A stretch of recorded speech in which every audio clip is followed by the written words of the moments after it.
உங்கள் அனைவரையும் ஆயுத எழுத்து நிகழ்ச்சிக்கு அன்போடு வரவேற்கின்றோம். ஒரு இடத்துல ஒரு என்கவுண்டர் நடக்கிறது அப்படின்னாலே இது மிகப்பெரிய பரபரப்பையும் விவாதத்தையும் கிளம்பும். பதுங்கு இடத்துல ஒளிந்திருந்தால், தப்பிக்கும் பொழுது தாக்கினார் ஆகிய காரணத்தினால் நடந்தது என்று விளக்கங்கள் கொடுத்தாலும் கூட இது ஒரு பெரிய விவாத பொருளாவது இருக்கையான ஒரு விஷயம். ஆனா போலீஸ் ஸ்டேஷன்ல கஸ்டடியில் இருக்கும் பொழுது ஒரு இளைஞர் 4 முறை சுடப்பட்டு இறக்கிறார் அப்படிங்கும் பொழுது அது மிகப்பெரிய விவாதத்தை அரசியல்ல கிளப்பியிருப்பது என்பது வியப்பான ஒரு விஷயமே அல்ல. அப்படிப்பட்ட ஒரு நிகழ்வு ராமநாதபுரத்தில் எஸ்பி பட்டினத்தில் விசாரணைக்கு அழைத்து வரப்பட்டிருக்கக்கூடிய ஒரு இளைஞனுக்கு நடந்திருக்கிறது. சையத் முகமது என்ற ஒரு இளைஞருக்கு இதுதான் பெரிய விவாதத்தை கிளப்பியிருக்கிறது. நாமும் இதையே இன்றைய ஆயுத எழுத்து நிகழ்ச்சியில் விவாதிப்போம். முதலில் இது பற்றிய ஒரு தொகுப்பினை காண்போம். தமிழகத்தில் உள்ள 7 கோடி மக்களை பாதுகாக்கும் பொறுப்பு வெறும் 1 லட்சம் போலீசாருக்கு வழங்கப்பட்டுள்ளது. அதற்கு காரணம் அவர்களுக்கான அதிகாரங்கள். இந்திய அரசியலமைப்பு சட்டத்தில் தவறு செய்தவர்களை தண்டிக்கும் அதிகாரம் நீதிமன்றத்திற்கும் காவல்துறைக்கும் மட்டுமே வழங்கப்பட்டுள்ளது. அந்த அதிகாரத்தோடு 24 மணி நேரமும் காவல் பணியை மேற்கொண்டு மக்கள் சுதந்திரமாக வாழ வழி செய்கின்றனர் காவல்துறையினர்.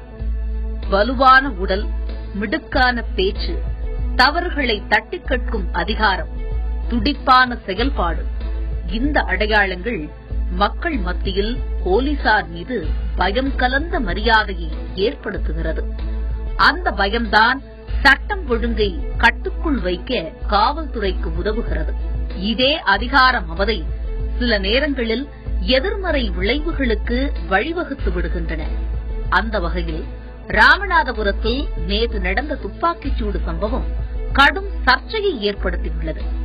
எஸ்பி பட்டினத்தில் விசாரணைக்கு அழைத்துச் செல்லப்பட்ட சையத் முகமது என்ற வாலிபருக்கும் இன்ஸ்பெக்டர் காளிதாசுக்கும் இடையே ஏற்பட்ட மோதலில் சையத் காளிதாசை கத்தியால் குத்தியதாகவும், பதிலுக்கு காளிதாஸ் சுட்டதில் சையத் முகமது இறந்து விட்டதாகவும் கூறப்படுகிறது.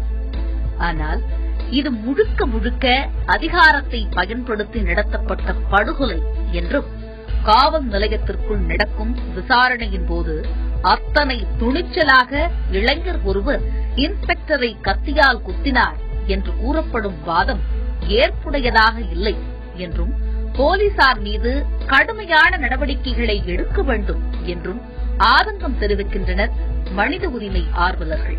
விசாரணைக்கு வரும் ஒருவரை சுட்டால் என்ன விளைவுகளை சந்திக்க வேண்டும் என்பது போலீசாருக்கு நன்றாகவே தெரியும்.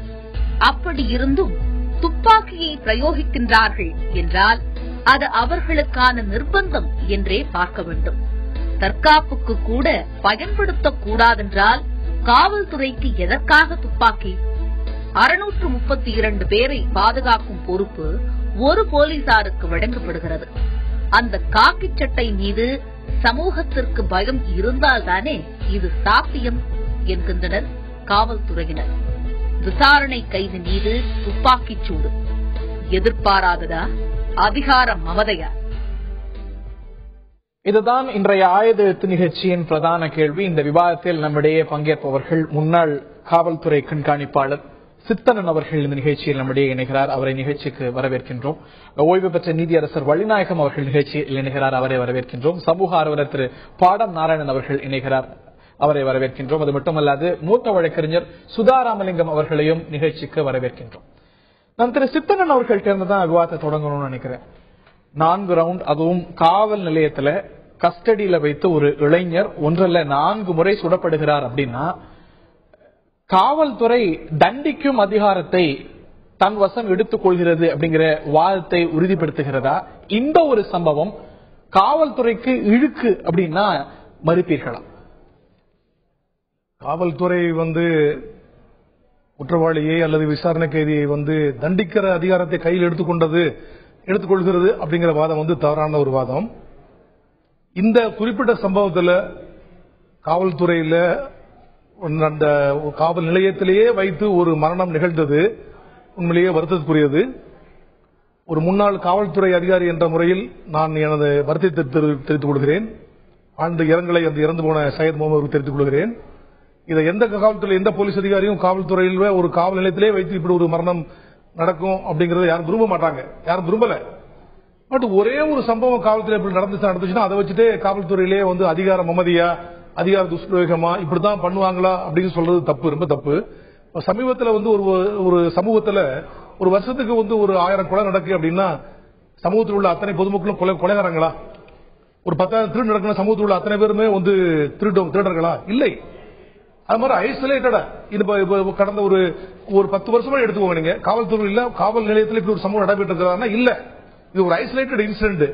இப்போ வந்து இதுல 176(1) கேபிட்டல் A CRPC பிரகாரம் கன்சர்ன்ட் ஜூரிஸ்டிக்ஷனல் மேஜிஸ்ட்ரேட்டுக்கு, ஜுடிஷியல் மேஜிஸ்ட்ரேட்டுக்கு என்கொயரிக்கு inquest and apparent cause of death என்னென்ன கண்டுபிடிக்கிறதுக்காக வேண்டி கொடுத்தாச்சு. அவர் விசாரணை பண்ணி போஸ்ட்மார்ட்டத்துக்கு அங்க பண்ணிட்டாங்க. இது போல் முன்பு நடந்திருக்கிறதா, இது மட்டும் தானே நடந்திருக்கிறது அப்படின்னு நம்ம அப்படி சொல்லிட முடியுமா என்ன? புள்ளி விவரங்கள் எடுத்துக்கிட்டா மிக அதிகமாக கஸ்டோடியல் மரணங்கள் கூடி இருக்கக்கூடிய மாநிலத்தில் தமிழகம் ஒன்று. அசாம், வடகிழக்கு மாநிலங்கள் அல்ல, காஷ்மீர் அல்ல, தமிழகம் 2ஆம் இடம் வகிக்கிறது கஸ்டோடியல் டெத்தை பொறுத்த வரைக்கும். இது வந்து பெருமைப்படக்கூடிய ஒரு நிலையா ஒரு ஜெனரலைசேஷன் அப்படிங்கிற ஒரு சார்ஜ் எப்படி வைக்கிறீங்க? இல்ல நீங்க சொல்றது இந்த கஸ்டோடியல் டெத் வந்து தமிழகத்துல 2வது இடத்துல சொல்றது வந்து சமூக ஆர்வலர்கள், இந்த PSL அமைப்பு, மனித உரிமை அமைப்புகள் கூடியது அல்ல. கஸ்டோடியல் டெத் வந்து பாத்தீங்கன்னா அப்படி இல்ல, மத்த அதர் வயலேஷன்ஸ் இருக்கும். போர்ஸ் யூஸ் பண்ண மாதிரி NCRB புள்ளி விவரங்களின்படி தேசிய அளவுல சென்ற ஆண்டை பொறுத்த வரைக்கும் 2வது இடத்துல கஸ்டோடியல் டெத்தை பொறுத்த வரைக்கும் தமிழ்நாடு இருக்கிறது. இல்ல அது வந்து நான் வந்து முற்றிலும் வந்து சரி என்று சொல்லவில்லை. அந்த மாதிரி கஸ்டோடியல் வயலன்ஸ் போலீஸ் ஸ்டேஷன் நடந்திருந்தது அப்படின்னாலே, போலீஸ் காவலில் இருக்கும் நடந்திருந்தாலே அது தவறுக்குரியதுதான். ஒரு அத்துமீறலா, அதிகார மமதியாங்கிற விவாதம் ஏன் எழுகிறது நீங்க கேக்குறீங்கல்ல? இந்த ஒரு எண்ணிக்கை மற்ற மாநிலங்களை காட்டிலும், காஷ்மீரை விட அதிகமா இன்சர்ஜென்சிஸ் இருக்கக்கூடிய மாநிலங்களை விட அதிகமா இருக்கும் பொழுது, இன்னைக்கும் நடக்கும் பொழுது இந்த ஒரு விவாதத்துக்கான நியாயம் இருப்பதாக நீங்க நினைக்கலையா? இல்ல, இந்த குறிப்பிட்ட ஒரு சம்பவத்துல என்ன நடந்திருக்குன்னு ஃபுல் டீடைல்ஸ் தெரிஞ்சாதான் நம்ம அதை பற்றி பேச முடியும். நீங்க பிரஸ்ல வரக்கூடியது அல்ல விஷுவல் மீடியா வந்த ஒரு குறிப்பிட்ட அந்த தகவலை மட்டுமே வைத்துக் கொண்டு ஒரு காவல் நிலையத்தில் வச்சு அவர் சுட வேண்டிய ஒரு சூழ்நிலை ஏற்பட்டுச்சுன்னா அது அந்த என்ன வாட் எக்ஸாக்ட்லி ஹஸ் ஹேப்பன்ட் அப்படிங்கிறது இது within the knowledge of the deceased and the sub inspector. இல்ல காரணம் என்ன வேணாலும் இருக்கலாம். ஆனா ஒரு கொலை அவர் சுட்டுக் கொல்லப்பட்டிருக்கிறார். அது பாயிண்ட் பிளாங்க் ரேஞ்சில ரொம்ப நெருக்கத்துல சுட்டுக் கொல்லப்பட்டிருக்கிறார். ஒரு முறை அல்ல, 4 முறை சுடப்பட்டிருக்கிறார். அப்படிங்கும்போது பல கேள்விகள், பல குற்றச்சாட்டுகள் சொல்றாங்க. 3 முறைன்னு சொல்லிருக்காங்க. ஏதோ நடந்திருக்குது. இந்த 4 முறை, அதாவது காவல் நிலையத்தில் வந்து ஒரு காவல்துறை ஆய்வாளரை தாக்கினார், அவருக்கும் ஒரு 3 காயம் இருக்கு.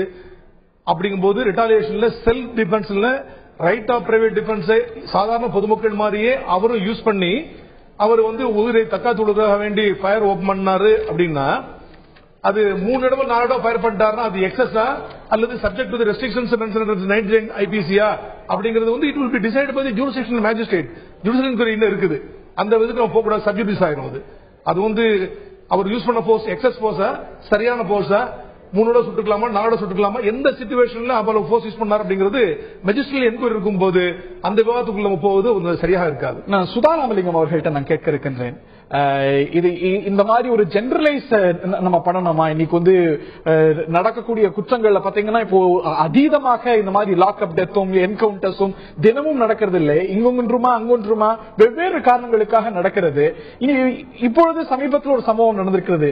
இதன் காரணமா ஒட்டுமொத்தமாக காவல்துறை அத்துமீறுகிறது, அதிகார மமதையை பயன்படுத்துகிறது அப்படிங்கிற ஒரு ஜெனரலைசேஷன் கூடாது என்கிறார் திரு சித்தனன். ஏற்கிறீங்களா? யாருமே வந்து ஜெனரலைஸ் பண்ணி பேசுறதுக்காக நாங்க எதுவும் இல்லைங்க. காவல்துறையை பொறுத்த வரைக்கும் அவர்கள் காவலர்கள், நம்மை காக்க வேண்டியவர்கள், சுட்டு கொல்ல வேண்டியவங்க கிடையாது. அவங்களுடைய வேலை வந்துட்டு குற்றவாளிகள், குற்றம் செய்யப்பட்டவர்கள் மீது, சாட்டப்பட்டவர்கள் மீது வழக்கை தொடுத்து அவர்கள் சாட்சியங்களை கொண்டு எடுத்து கன்சர்ன் மேஜிஸ்ட்ரேட் முன்னாடி தாக்கல் செய்ய வேண்டும். அதன் பிறகு சார்ஜ் ஷீட் போட்டு செஷன்ஸ் ஜட்ஜ் கிட்ட போய் ட்ரையல் நடத்தி குற்றவாளி என்று நிரூபணமானால் அது சட்டப்படியாக அவர்களுக்கு தண்டனை அளிக்க வேண்டும். இன்னைக்கு என்ன நடந்துகிட்டு இருக்கு அப்படின்னு சொன்னா, காவலர்களே தண்டிப்பவர்களாக மாறிவிடுகிறார்கள். கொண்டிருக்கிறார்கள். அதைத்தான் நாங்கள் வன்மையாக கண்டிக்கிறோம். எல்லா இடத்துலயும் சாவறாங்கிறது நாங்க யாரும் சொல்லவும் முடியாது. தண்டனை அல்ல, it could be an act of self defense. அப்படியா இல்லையாங்கிறது வந்து ஜுடிஷியல் என்கொயரி இதை ப்ரூவ் பண்ணணும். இது ஒரு செல்ஃப் டிஃபென்ஸ்ல சட்டம் அனுமதி கொடுத்திருக்கிறது 96ல இருந்து 106 வரைக்கும் நினைக்கிறேன் சிஆர்பிஎஸ்சில அந்த அதிகாரத்தை பயன்படுத்தி பண்ணிருக்காங்க கூட பார்க்கலாங்க. நீங்க பிரைமா ஃபேசி பாத்தீங்க அப்படின்னு சொன்னா ஒருவர் வந்து அழைத்து வரப்படுகிறார் விசாரணைக்காக. அவர் வந்து நிச்சயமாக நிராயுதபாணியாகத்தான் இருந்திருப்பார் விசாரணை கைதியாக இருக்கும் பொழுது.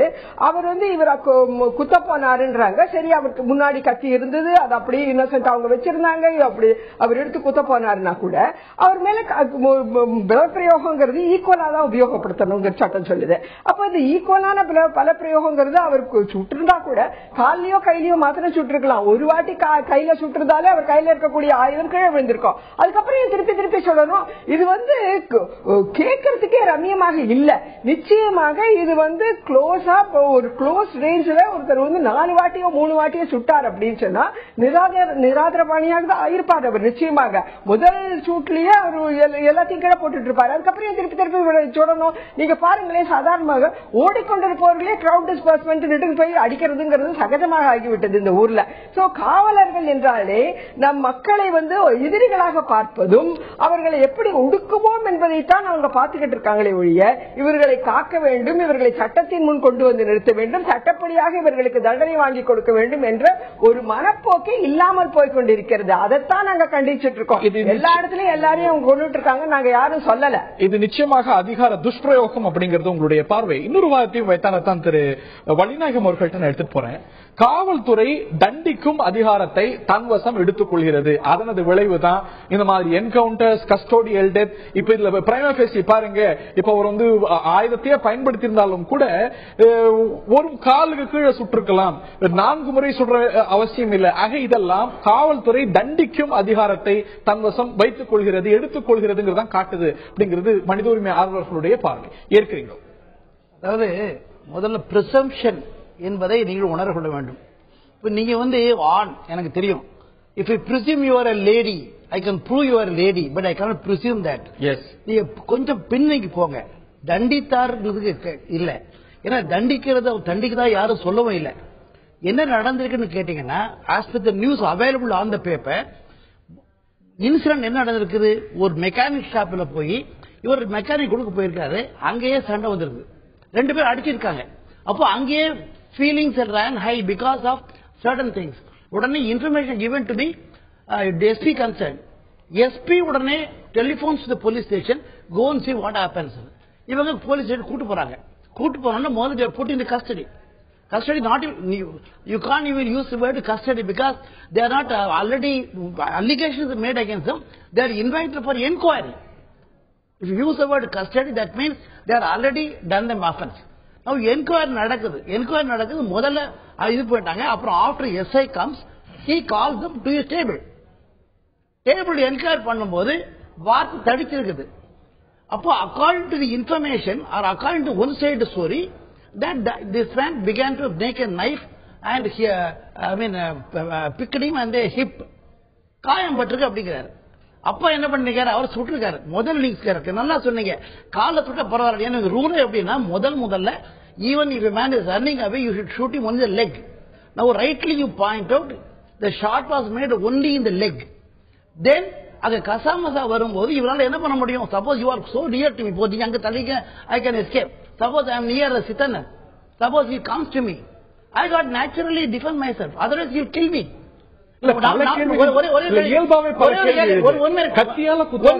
ஒரே ஒரு கேள்வி கேட்கிறேன், சற்று மாத்தி யோசிச்சு பாருங்க.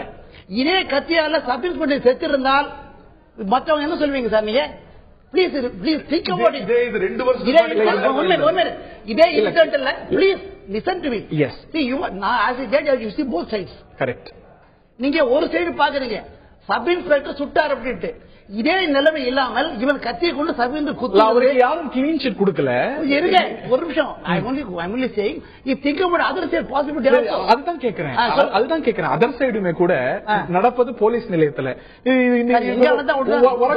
இன்னைக்கு ஒண்ணு சொல்றேன், போலீஸ் நிலையத்துக்கு என்ன மதிப்பு வச்சிருக்காங்க மக்கள் உங்களுக்கு தெரியும். போய் மோதுறாங்க 4 நாள் போலீஸ் அடிச்சிருக்காங்க. அவர்கிட்ட இந்த ஆயுதம் அவர் வந்து கத்தி வைத்திருக்கிறார்னா ஏன் இந்த ஆயுதம் பறிமுதல் செய்யப்படல? எப்படி சார் அங்கதான் தப்பு பண்றீங்க. See, you come for inquiry, sir. Please understand that. If you are already in custody, I will check up. I call you for inquiry. கத்தியோட கொண்டு வந்துடலாம் இல்லையா? செக் பண்ண மாட்டாங்கல்ல. Where is the possibility of checking up? Suppose you walk into the police station and see the inspector, immediately you checked up. யார் பண்ண மாட்டாங்க sir. கோர்ட்டுக்குள்ள போறவனே check பண்றதில்ல. இப்ப தெரியுமா உங்களுக்கு? Suppose you have a right. So the fact is, the allegation is there is a knife. So 1 minute, it is a fight between a knife and a gun. Now it is a fight between two human beings. Suppose I only ask 2 questions. One is, okay, on your side, the sub-inspector has done a mistake and killed the fellow. On the other side, suppose the other fellow killed the sub-inspector, what will be the position? நம்ம அப்படி நிச்சயமாக அந்த ஒரு பிரசம்ஷன் எழுகிறது. ஆனா சுதாராமலிங்கம் அதாவது இதை சொல்ல வரேன்னா ஒரு இன்ஸ்பெக்டர் போலீஸ், ஒரு அட்வொகேட், ஒரு சமூக மூலையில நான் வந்து எல்லாத்தையும் கேட்டு தான் முடிவு சொல்ல முடியும். காளையார்கோவில் போலீஸ் ஸ்டேஷன்ல ஒரு பங்கன் நடக்கும் முன்னாடி ஒரு எஸ்ஐ வச்சு வெட்டி கொண்டாங்க. அப்ப என்ன சொன்னாங்க? சட்டவுடன் கேட்டுப்பிடிச்சு போலீசாருக்கே பாதுகாப்பு இல்லைன்னா இவங்க எப்படி பொதுமக்களுக்கு பாதுகாப்பு தரப்போறாங்க அப்படி நீங்க எல்லாரும் பேசுறீங்க. நான் திரு பாரம்பரன் அவர்கள்ட்ட கேட்க விரும்புகிறேன். அவங்க வந்து ஒரு எக்ஸஸ் மனித உரிமை வீரல் அப்படின்னு சொல்லாலும் கூட சட்டம் இவங்களுக்கு வந்து இன் ஆக்ட் ஆஃப் செல்ஃப் டிஃபென்ஸ் காமனருக்கே கொடுத்திருக்கிறது. இங்க கத்தி பிரயோகம் பண்றதுக்கான ஒரு சூழல் இருந்திருக்கிறது அப்படிங்கறது வரக்கூடிய செய்தி. கத்தி பிரயோகம் செய்யப்பட்டிருக்கிறது அப்படிங்கும் போது ஆக்ட் ஆஃப் டிஃபென்ஸ் அவர் செய்திருக்கிறார், அது நிரூபிக்கப்படணும். அது வந்து ரீசனபிளா பயன்படுத்தினாரா இல்லன்னா அது நிரூபிக்கப்படணும். ஆனா கத்தி பிரயோகப்படுத்தப்பட்டிருக்கிறது இன் டிஃபென்ஸ் செய்திருக்கிறார் ஒரு வாதம் அவ்வளவு எளிமையில புறந்தள்ளக்கூடியதா? நான் முதல்ல இந்த விஷயத்தை பத்தி பேசிட்டு அதுக்கப்புறம் வந்து நமக்கு சீர்திருத்தங்களுக்கு வேண்டிய விஷயங்களை பேசணும்னு நினைக்கிறேன். அதற்கு முன்னால நீதியரசர் வந்து பேசின போது அவரு சொன்ன சில கருத்துக்கள் வந்து எனக்கு உடன்பாடா இல்லை. ஏன்னா ஒரு நீதியரசர் வந்து 2 பக்கமும் பேசியிருக்கணும். முக்கியமா வந்து அங்க அதுல பாதிக்கப்பட்டது யாருன்னு பாத்தீங்கன்னா இன்றைக்கு ஒருத்தர் இறந்து போயிருக்காரு. இதுல வந்து 2 விஷயம் இருக்கிறது. ஒன்று வந்து கத்தி, இன்னொன்னு துப்பாக்கி. ஒன்று நமக்கு உறுதியா தெரியும், துப்பாக்கினாலதான் அவர் இறந்து போனார்ன்றது எல்லோருக்கும் உறுதியா தெரியும். அதுல வந்து எந்த சந்தேகமும் கிடையாது. ஆனா கத்தியை பயன்படுத்தினாரா என்பது உறுதி செய்யப்படவில்லை இல்லையா? அது கத்தியை பயன்படுத்தினாரா என்பது உறுதி செய்யப்படவில்லை. அது வந்து ஒரு செய்தியா தான் வந்திருக்கிறது. அது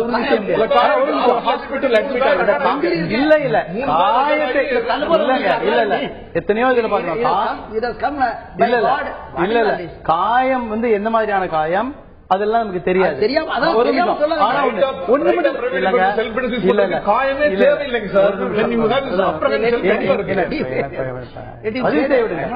துப்பாக்கி பிரயோகப்படுத்தப்பட்டிருக்கு. 4 குண்டுகளோ 3 குண்டுகளோ பாய்ந்திருக்கிறது என்றது உறுதி. ஆனால் கத்தி பயன்படுத்தப்பட்டதா, எப்படி காயம் ஏற்படுத்துறது, அந்த கைதி தான் வந்து விசாரணைக்கு வந்த விசாரணை கைதி தான் காயத்தை ஏற்படுத்தினாரா, இல்லை என்றால் துப்பாக்கி அதிகார துஷ்பிரயோகம் இதுல நீங்க சொன்னீங்க இல்லையா, அவங்களே வந்து தண்டனை கொடுக்கறதா? இந்த விஷயத்துல பாத்தீங்கன்னா அது தண்டனை கிடையாது. இன்றைக்கு வந்து ஒரு ஊடகத்தில் எழுதியிருக்காங்க, காவல்துறையினரால் ரவுடி சுட்டு கொலை அப்படின்னு போட்டிருக்காங்க. இதுல வந்து அந்த இறந்து போனவர் ரவுடியா இல்ல காவல்துறை ரவுடியாக நடந்து கொண்டார்களா என்பது நமக்கு தெரியாது. அப்படி இருக்கிற போது ஒரு பக்கம் வந்து ஒரு ஊடகம் வந்து ரவுடி சுட்டு கொலைன்னு எழுதுறாங்க. இன்னொன்னு பாத்தீங்கன்னா கடந்த கால வரலாறு எடுத்து பாத்தீங்கன்னா சொல்லும் போது ஏன் ஒரு பக்க வாதமே இல்ல,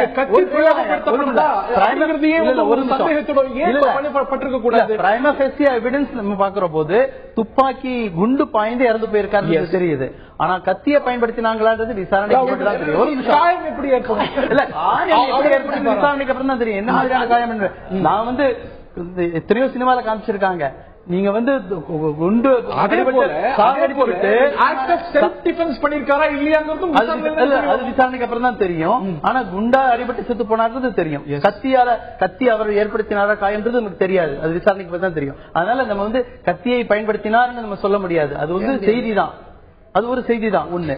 ரெண்டாவது பாத்தீங்கன்னா கடந்த காலங்கள்ல இந்தியா முழுவதுமே பாத்தீங்கன்னா இந்த மாதிரி கஸ்டடியல் டெத், இந்த மாதிரி விசாரணை கைதிகள் இறந்து போறதெல்லாம் யாரும் வந்து அதிகாரத்துல இருக்கிறவங்க கிடையாது.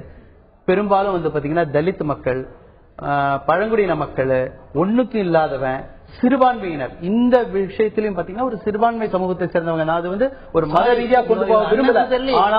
ஆனால் கடந்த காலங்களில் பார்த்திருக்கீங்க இந்த மாதிரியான விஷயங்கள் தான்.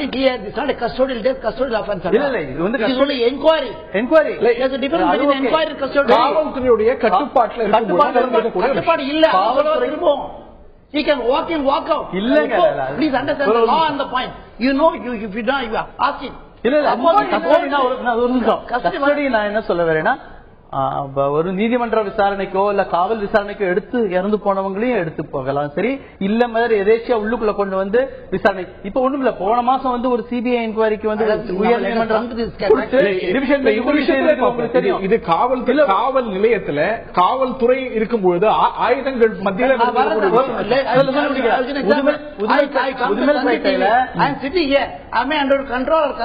ஒரு நிமிஷம் உதுமல்பேட்டையில கடந்த 2 மாசத்துக்கு முன்னால ஒரு பெண் விசாரணைக்கு எடுத்துக் கொள்ளப்பட்டு 3 நாட்கள் காவல் நிலையத்தில் துன்புறுத்தப்பட்டு 3 நாளுக்கு அப்புறம் தான் பதிவு செய்திருக்காங்க. என்ன மாதிரியான வன்முறைகள்லாம் அந்த பெண் நடத்தப்பட்டதுன்ற ஒரு குற்றச்சாட்டு நீதிமன்றத்துக்கு விசாரணைக்கு போய் டிவிஷன் பெஞ்சு அதை சிபிஐக்கு விசாரணைக்கு உத்தரவிட்டு 2 லட்சம் ரூபாய் நஷ்டஈடு கொடுத்துருங்க. தொடர்ந்து தமிழகத்தில் கடந்த 2013ஆம் ஆண்டுல 15 இறப்புகள் கஸ்டடியில நடந்திருக்கு. இது இந்த விஷயத்தை பொறுத்த வரலையும். ஆனா இதுக்கு அடிப்படையான விஷயம் என்னன்னு பாத்தீங்கன்னா, உச்ச நீதிமன்றமே பல்வேறு ஆணைகள் கொடுத்தும் தமிழகத்துல கடந்த ஆண்டு மேலோட்டமாக ஒரு காவல்துறை சீர்திருத்தத்துக்கான ஒரு சட்டத்தை கொண்டு அதுல எந்த ஒரு விஷயமும் இல்லாத ஒரு விஷயம். நமக்கு உள்ள காவல்துறை சட்டமே வெள்ளைக்காரர்களுக்கு எதிராக முதல் சுதந்திர போராட்டம் என்று சொல்லக்கூடிய சிப்பாய் கழகத்துக்கு பின்பு 1861ஆம் ஆண்டு ஏற்படுத்தப்பட்ட ராணிக்காகவும் வைஸ்ராயை காப்பாற்றுவதற்கும் ஏற்படுத்தப்பட்ட சட்டத்தை கொண்டு இன்றைக்கு ஜனநாயக நாட்டில் இன்றைக்கு அரசு துறையில இருக்கிறவங்க, அதிகாரத்தில் இருக்கிறவங்க அவங்கள வைஸ்ராயா நினைத்து கொண்டு அவர்களுக்காக பயன்படுத்துவதற்கான ஒரு திருப்புச்சீட்டாக காவல்துறையை ஏவல்துறையை வைத்திருக்கிற அந்த சட்டத்தை மாற்றாத வரை நம்மளால எதுவும் செய்ய முடியாது. இந்த சட்டத்தை மாற்ற வேண்டும் என்பதனால்தான் அந்த புகழ்பெற்ற பிரகாஷ் சிங் அந்த 2 முன்னாள் காவல்துறை அதிகாரிகள் உச்ச நீதிமன்றத்துக்கு வழக்கு போட்டு 10 ஆண்டுகளுக்கு புதிய சட்டம் கொண்டு வருவாங்கன்னு பார்த்து பாராளுமன்றம் அரசியல்வாதிகள் புதிய சட்டம் கொண்டு வருவதற்கு தயாரா இல்லை என்பதனால 7 விதமான ஆணைகளை உச்ச நீதிமன்றம் போட்டு எந்த ஒரு மாநில அரசும் அதை தயார் செய்யவில்லை, அதற்கு தயாராக இல்லை. தமிழக அரசும் கடந்த ஆண்டு ஒரு ஆர்டினன்ஸா கொண்டு வந்து அதுக்கப்புறம் ஒரு சட்டத்தை கொண்டு வந்தாங்க. மேம்போக்கான ஒரு சட்டம். பாத்தீங்கன்னா ஒரு விசாரணை ஆணையம், காவல்துறை புகார் ஆணையம் இருக்கணும் இருக்கு. இன்றைக்கு அந்த சட்டத்தை ஏற்படுத்தி அதுக்கான விதிகளை கூட கொண்டு வரல. 1 வருஷம் முடிஞ்சு போச்சு. யாருக்கு புகார் கொடுப்பது? புகார் கொடுப்பதற்கு தன்னிச்சையான சுதந்திரமாக செயல்படுற ஒரு ஆணையம் இருக்கணும். அந்த ஆணையத்தை தான் இன்றைக்கு நேற்று நடந்த இந்த விசாரணை இந்த சாவு விஷயத்தை கொண்டு போய் இந்த குற்றம் விஷயத்தை கொண்டு போய் விசாரிப்பதற்கு கொடுக்க முடியும். அந்த மாதிரியான விசாரணை ஆணையம் இன்னைக்கு புகார் ஆணையம் இல்லை. விரிவாக பேசுவோம். காவல்துறை சீர்திருத்தம் சார்ந்த பல கேள்விகளை எழுப்புகிறது. சுயாதீன அமைப்பு இருக்கிறதா, இன்னும் அது வலுப்பட வேண்டுமா, மேலும் பல கேள்விகள் எழுந்திருக்கின்றன. சுதா ராமலிங்கம் அவர்கள்ட்ட நான் கேட்க விரும்புகின்றேன். இந்த ஒரு நிகழ்வு நிச்சயமாக வருந்தத்தக்க ஒரு நிகழ்வு தான். இது செல்ஃப் டிஃபென்ஸ்ல நடந்திருக்கிறதா, இது நம்ப தகுந்ததா இல்ல அப்படிங்கிறது உங்கள் போன்றவருடைய கருத்து. பல அரசியல் கட்சி தலைவர்களும் அப்படித்தான் கருதுறாங்க. ஆனா இயல்பாகவே நம்ம கிட்ட ஒரு மெக்கானிசம் இருக்கு. இதன் ஊடாக அவர் சஸ்பெண்ட் செய்யப்பட்டிருக்கிறார், அவர் மீது நடவடிக்கை எடுக்கப்பட்டிருக்கிறது. இது இதை விசாரிக்க போறது காவல்துறை அல்ல, ஒரு நீதித்துறை தான் இதை விசாரிக்க போகிறது. எனும் பொழுது ஒட்டுமொத்தமா எதுவும் சரியில்லை, அவர் மீது போதுமான நடவடிக்கை எடுக்கப்படல, காவல்துறை அத்துமீறி இருக்கிறது இப்பொழுது இந்த கட்டத்திலேயே நிரூபிக்கப்படுறதுக்கு முன்னாடி ஒரு கன்க்ளூஷன் கூறுவது பொருத்தமா இருக்குமா? நிரூபிக்கிறதுக்கு முன்னாடியே அவர் தாக்கப்பட்டார், தாக்கினதுனால்தான் செல்ஃப் டிஃபென்ஸ், அதனாலதான் அவர் பலம் பிரயோகித்தார், அதனாலதான் சுட்டாரு கொன்னாருன்னு சொல்லலாம்னா 4 வாட்டி சுட்டு காயப்படுத்தப்பட்ட அதனால செத்தவங்க ஒரு பிரைமா ஃபேசி கேஸ் இருக்கும் பொழுது இவரால் தான் செத்தார், இது அத்துமீறல் தான் சொல்றதுல எனக்கு எந்த விதமான தவறும் இருப்பதாக தெரியவில்லை. ஒன்று. இரண்டாவதாக இவரை காவல்துறையினர் அழிச்சுக்கிட்டு போனாங்க போலீஸ் ஸ்டேஷனுக்குங்கும் பொழுது he is under their custody தான் அர்த்தம். போலீஸ் கஸ்டடியிலே இல்லைன்னு ஒரு நீதிபதி சொல்லுவது எனக்கு ரொம்ப வருந்தத்தக்கதாக ஒன்றாக தெரிகிறது. எனக்கு நிச்சயமாக இந்த மாதிரியான செய்கைகள் எப்பவுமே திரும்பி நடக்கக்கூடாதுங்கிற ஒரு காரணத்திற்காகத்தான் எங்களை போன்றோர் இதை பற்றி அதிகமாக பேசுகிறோம். இதை எடுத்துக்கொண்டு நீதிமன்றத்துக்கும் செல்கிறோம். தமிழ்நாட்டுல நீங்களே சொன்னீங்க, இந்தியாவில் இரண்டாவதாக இருக்கக்கூடிய ஒரு நாடாக இருக்கிறது as far as custodial death and encounter deaths are concerned. இந்த மாதிரியான வரைமுறையற்ற பலப்பிரயோகம் என்பது வருந்தத்தக்க ஒன்று, நடக்கக்கூடாத ஒன்று. அதற்காகத்தான் நம்ம சொல்றோமே, ஒரு பானை சோத்துக்கு ஒரு சோறு தாங்க பதம். இன்னும் நிறைய பேர் சாவணுமா? நம்ம தமிழ்நாடு வந்து மற்ற மாநிலங்களை விட அதிகமாக கஸ்டோடியல் டெத் நடக்கக்கூடிய மாநிலம் எடுத்துக்கொண்டாலும் கூட அதே புள்ளிவிவரங்கள் படி அந்த கஸ்டோடியல் டெத்துக்கு எவ்வளவு காவல்துறை காரணமா இருக்கு அப்படின்னா பெரும்பாலானவற்றுக்கு காவல்துறை காரணமா இல்லை அப்படிங்கிறது தான் ரிப்போர்ட்டாக இருக்கிறது. அதையும் நம்ம கவனிக்கணும் தானே. அது நீங்க ஒண்ணு பாக்கணும் தெரியுமா, ரொம்ப வினோதமான ஒண்ணு இந்த தமிழ்நாட்டை பொறுத்த வரைக்கும் நடந்துட்டு இருந்தது. இது வரைக்கும் பல்வேறான என்கவுண்டர் டெத்ஸ்ல யார் மேல வந்து எஃப்ஐஆர் போடுவாங்க, செத்து போனவங்க மேலதான் எஃப்ஐஆர் போடுவாங்க. அண்ட் இறந்தவருக்கு வந்து டெத் சர்டிபிகேட் கூட கிடைக்காது. அதுக்கு கூட நாங்க கோர்ட்ல போய் தான் ஆர்டர் வாங்கிட்டு டெத் சர்டிபிகேட் வாங்கிட்டு வர்றோம். ரொம்ப வருந்தத்தக்க ஒன்று என்ன அப்படின்னு சொன்னா, ஒரு அத்துமீறல் நடந்து விட்டது என்றால் அதை ஒத்துக்கொண்டு இதை திருத்துவதற்கான முயற்சிகளை நாங்கள் எடுக்கிறோம்னு சொல்றது, நான் திருந்திக் கொள்வேன் என்பதும் ஒரு இன்ட்ராஸ்பெக்ட் பண்றதும் தவறாகவோ அல்லது கேவலமாகவோ பாக்குறது சரியல்லன்னு தான் நான் சொல்லுவேன். இன்னைக்கு சுப்ரீம் கோர்ட் வந்து 16 கைட்லைன்ஸ் கொடுத்திருக்கு.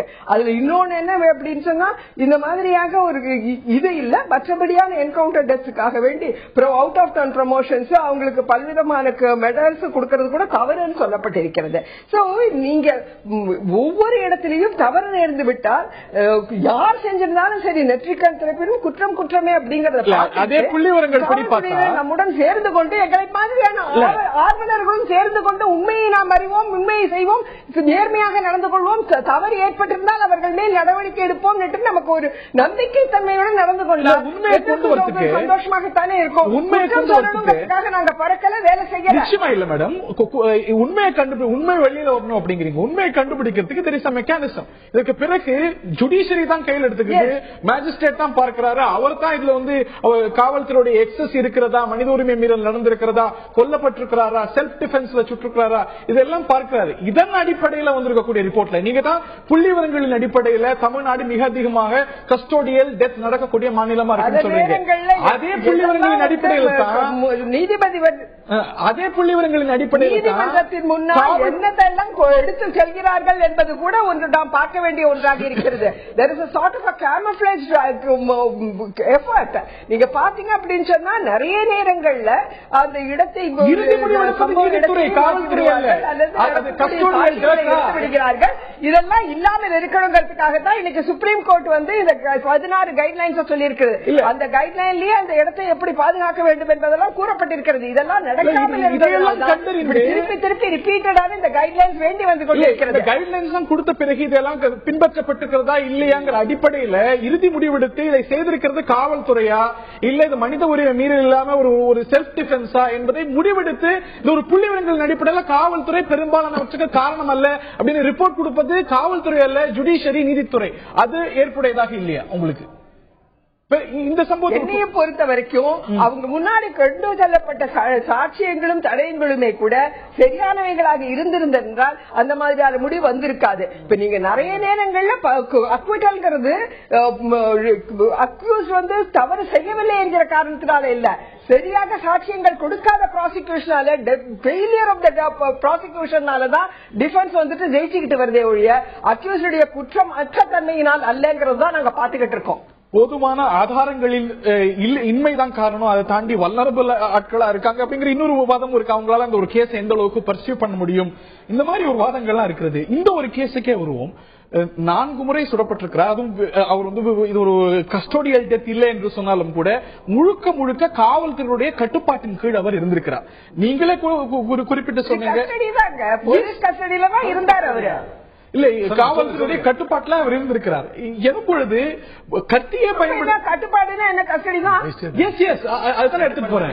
இல்ல அதுதான் எடுத்துட்டு போறேன். இல்ல அப்படி இருக்கும் பொழுது இது ஒரு கஸ்டடியில நடந்திருக்கக்கூடிய ஒரு மரணமாக இருக்கிறது. அப்படி இருக்கும் பொழுது ஒரு செக்ஷன் 99 நீங்க குறிப்பிடக்கூடிய ஆக்ட் ஆஃப் செல்ஃப் டிஃபென்ஸ் கொடுக்கக்கூடிய 100 இருந்து 106 வரைக்கும் 99 எந்தெந்த சந்தர்ப்பத்துல கஸ்டோடியல் செல்ஃப் டிஃபென்ஸ் பயன்படுத்தக்கூடாதுங்கிற ஒரு வரையறை கொடுத்திருக்கிறது. அதுல இந்த ஒரு சூழ்நிலை பொருந்தலைங்கிறீங்களா? இந்த கேஸ்ல வந்து முதல்ல இந்த இறந்து போன நபர் மரணமடைந்த சயீத் முகமது அவர்கள் குடிபோதையில் இருந்ததாகவும் மெக்கானிக் ஷாப்ல போய் தகராறு பண்ணதாகவும் கத்தியை வச்சு அந்த மெக்கானிக் கிட்ட போய் என்னுடைய ஃப்ரெண்டு மோட்டர் சைக்கிள் கொடுத்திருக்காரு, அதை உடனே கொடுங்க அப்படி கேட்டு தகராறு பண்ணிருக்காங்க. அங்க பக்கத்தில் உள்ளவங்க எல்லாருமே தடுக்க பார்த்திருக்காங்க, கத்தியை காமிச்சு எல்லாத்தையும் மிரட்டு இருக்காரு.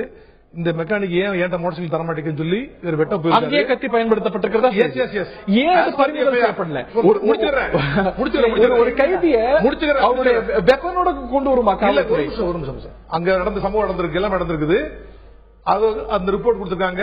அந்த மெக்கானிக் கொடுத்த ரிப்போர்ட்ல கை நம்பர் 90/2014 அந்த செக்ஷன் 294B 427 and திருநாஷன் IPC அது பிரகாரம் இந்த சயீத் முகமது மேல வழக்கு பதிவு செய்யப்பட்டிருக்கிறது. போலீஸ் ஸ்டேஷன் தகவல் வருது. சில போலீஸ் ஸ்டேஷன்ல SSI ஹெட் கான்ஸ்டபிள் ஸ்டாஃப் இமீடியட்டா போறாங்க, கத்தியோட பிடிக்கிறாங்க, பிடிச்சு ஸ்டேஷனுக்கு கொண்டு வந்துடுறாங்க. அந்த நேரத்துல தான் அந்த SIA டியூட்டிக்கே வரார், வெளியே போயிட்டு ஒரு வரார். ஒன்ஸ் போலீஸ் பிடிச்சாலே மேடம் சொன்ன மாதிரி deemed to be under the custody of police. Yes. சந்தேகமே கிடையாது. deemed to be whether he is arrested or otherwise deemed to be under the custody of police. வந்த பிறகு அந்த எஸ்ஐட்ட அக்யூஸை ஒப்படைக்கிறாங்க. இந்த கத்தியை வச்சு இவர் தான் காண்டா பண்ணாரு திருநாஷனல் FIR போட்டிருக்குது, அவர் வெட்டருக்கு போனாரு, நல்லவேளை அவருக்கு காயம் ஏற்படல அப்படி மாதிரி சொல்லி அவர் காயம் ஏற்படுத்தாது பார்த்தா சொல்றது இன்னும் பணம் தெரியல. அருள்தாஸ் கம்ப்ளைண்ட்டுக்கு மேஜ் மேல கத்தியை வைக்கிறாங்க. இதுல ஒரு பெரிய ஒரு என்னன்னா இந்த எஸ்ஐ கிராஸ்லி நெக்லிஜென்ட் நடந்துகிட்டாரு. கண்டிப்பா கிராஸ்லி நெக்லிஜென்ட் எப்படி நடந்தாரு? அந்த கத்தியை டேபிள் வச்சிருக்கூடாது, கத்தியை உடனே சீஸ் பண்ணிக்கணும், பாதுகாப்பா வச்சிருக்கணும். அக்யூஸ் கண்ணுக்கு படுற முடியா, கைக்கு தெரிய முடியா, எட்ட முடியா வச்சிருக்க கூடாது. இவர் டீல் பண்ணும்போது கூட யாராவது ஒரு ஆள் விசாரிக்கும் போது வச்சிருந்திருக்கலாம். இவர் என்ன நடந்தது, what exactly happen between this SI and the deceased அப்படிங்கிறது it is known only to them. இப்ப ஒருத்தர் இல்ல, இவர் தான் நிரூப பண்ண முடியும். But of proof lies totally upon the SI. அவர் 100 IPC பிரகாரம் செல்ஃப் டிஃபென்ஸ் யூஸ் பண்ணது சரியா யூஸ் பண்ணாரா, அதுக்கு ஒரு சூழ்நிலைகள் என்ன அப்படிங்கிறது 106 IEA பிரகாரம் அவருக்கு மட்டுமே தெரிந்த உண்மை, அவர் தான் நிரூபிக்க வேண்டும். இதுல எந்த அளவுக்கு ஒரு போலீஸ் ஸ்டேஷனுக்கு இருக்கும் போது ஒரு பாயிண்ட் பிளாங்க் பக்கத்து ரேஞ்சில் இருக்கும் போது அவர் கத்தி எடுத்து இவரை குத்த போனோம்னா தப்பிக்கிறதுக்கு ஒரு வழியே இல்லாம அவர் 3 இடம் ஃபயர் பண்ணுறது கொஞ்சம் யோசிச்சு பார்க்கணும். எந்த ஒரு ப்ரூடென்ட் மேனும் ஆர்டினரி ஒரு இடம் ஃபயர் பண்ணிருப்பாங்க, 3 தடவை சுடப்படக்கூடிய ஒரு சூழ்நிலை வந்திருந்தா என்ன நடந்தது அப்படிங்கிறது நமக்கு தெரியாது. ஜுடிஷியல் என்கொயரி இருக்கு, அவங்களால அது சொல்ல முடியல. ஒரு முகாந்திரம் தென்படுகிறது அப்படின்னா இங்க ஒரு எக்ஸஸ் பயன்படுத்தப்பட்டிருக்கிறது, ஒரு கொலைக்கான முடியாது. நான் எக்ஸஸ் சொல்ல வரல. இல்ல 3 முறைக்கு மேல கத்தியில 3 இடம் குத்தும் போது 3 ரவுண்டு ஃபயர் பண்ண ஒரு சூழ்நிலை இருந்தா அந்த அளவுக்கு சூழ்நிலைகள் இருந்ததா என்பது அவர்களுக்கு மட்டுமே தெரிந்த உண்மை. இருந்தது என்று நிரூபிக்க வேண்டியது அந்த எஸ்ஐயுடைய கடமை. இருந்தாலும் இவருக்கு காயங்கள் தவிர்த்திருக்கலாம். நெக்லிஜென்டா நடந்துட்டாரு, டோட்டலி கிராஸ்லி நெக்லிஜென்டா நடந்துட்டாரு, கத்தி அங்க வச்சது தப்பு, விசாரிக்கும் போது கூட யாரும் ஸ்டாஃப் இல்லாம இருந்தது தப்பு. இந்த மாதிரி இன்சிடென்ட்க்கு காரணமா இவர் நெக்லிஜென்டா நடந்ததுனாலதான், அசட்டையா இருந்ததுனால, அஜாக்கிரதை நடந்து போச்சு சொல்லிதான் இன்னைக்கு சஸ்பெண்ட். ரொம்ப சுருக்கமா உங்களுடைய வாதங்களை சொல்லுங்க, ஒரு இடைவெளி மீண்டும் விரிவா பேசுவோம். ஒரே நிமிஷம். என்ன சார் சொல்ல, ஓய்வு பெற்ற காவல் அதிகாரி சொல்ற போது இந்த ஒரு இந்த மாதிரி மெக்கானிக் இருந்து கத்தி எடுத்துட்டு மிரட்டினாரு சொல்லிட்டு இருக்காரு. இது ஒரு செய்தி தான். நம்ம அது ஒரு புகார் தான். அதுக்கப்புறம் காவல்துறையில அவங்க நெக்லிஜென்டா அப்படி வச்சிருந்தாங்களான்றதெல்லாம் நமக்கு தெரியாது. கத்தி இருந்ததா, அங்கதான் இருந்தா, டேபிள் மேலதான் இருந்தா, எடுத்து பண்ணாங்களா தெரியாது. ஒண்ணு மட்டும் நமக்கு தெரியும், துப்பைக்கால் சுடப்பட்டிருக்காரு தெரியும். அதுக்கு விவாதமே இல்ல, இதெல்லாம் விசாரணைக்கு தான் தெரியும். இப்போ இந்த விஷயம் நம்ம கத்தியை வச்சுட்டு இருந்தாரா, நெக்லிஜென்டா இருந்தாருன்றது நம்மளோட விவாதமா இருக்கக்கூடாது. இன்றைக்கு காவல்துறை சீர்திருத்தம் வேணுமா, சீர்திருத்தம் இருந்தா அந்த மாதிரியான பிரச்சனைகளுக்கு தீர்வு கிடைக்குமா, அது என்ன விடிவு இருக்கு நமக்கு, அது பற்றி தான் விவாதம். இந்த மாதிரி சீர்திருத்தம், இந்த மாதிரியான சம்பவங்கள் நடந்து அந்த விசாரணை தகுந்த சாட்சியங்கள்ல நீதிமன்றத்தில் போய் நிர்வகிக்கிறதுக்கு வேணுங்கிற சூழல் இருந்தா மட்டும்தான் நம்ம காவல்துறை குற்றம் செய்திருந்தாங்கன்னா அவங்க தண்டிக்கப்படுவாங்க.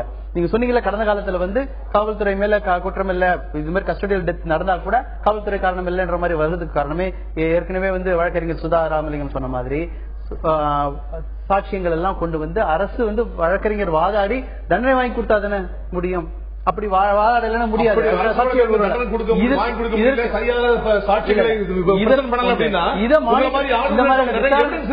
விஷயங்கள்லாம் விசாரிப்பதற்கு ஒரு தன்னிச்சையா செயல்படுகிற ஒரு புகார் ஆணையம் ரொம்ப முக்கியம். இன்றைக்கு அந்த மாதிரியான ஆணையம் இல்ல. உச்சநீதிமன்றம் சொல்லியும் அதை செயல்படுத்தல.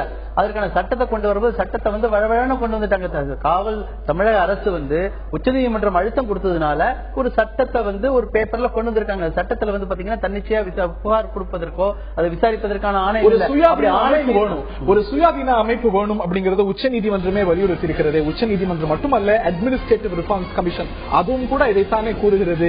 ஏன் மாநில அரசாங்கங்கள் அப்படிப்பட்ட ஒரு சுயாதீன அமைப்பை காவல்துறையின் சார்ந்த ஒரு சீர்திருத்தத்தை பற்றி அடிக்கடி நாம் பேசும்போது அடிக்கடி இந்த ஒரு பரிந்துரைகள் பொதுத்தளங்களில் விவாதிக்கப்படும் போதும் கொண்டு வராதது ஏன் என்ற கேள்வி பிரதானமாக எழுகிறது. நான் திரு வள்ளிநாயகம் அவர்கள்ட்ட தான் கேட்க இருக்கின்றேன்.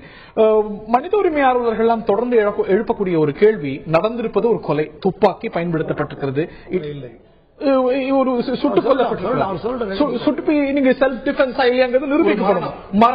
சுட்டுக் கொல்லப்பட்டிருக்கிறார், துப்பாக்கி பயன்படுத்தப்பட்டிருக்கிறது, பாயிண்ட் பிளாங்க் ரேஞ்சில் பயன்படுத்தப்பட்டிருக்கிறது எனும் பொழுது மற்ற வழக்குகள்ல எஃப்ஐஆர் இயல்பா இந்த மாதிரியான ஒரு குற்றச்சாட்டு ஒரு மீது எழும்போது பயன்படுத்தப்படுது. அவர் என்ன ஒரு காரணம் சொன்னாலும் அவர் மேல ஒரு பெனிஃபிட் ஆஃப் டவுட் இயல்பா இருந்தாலும் கூட.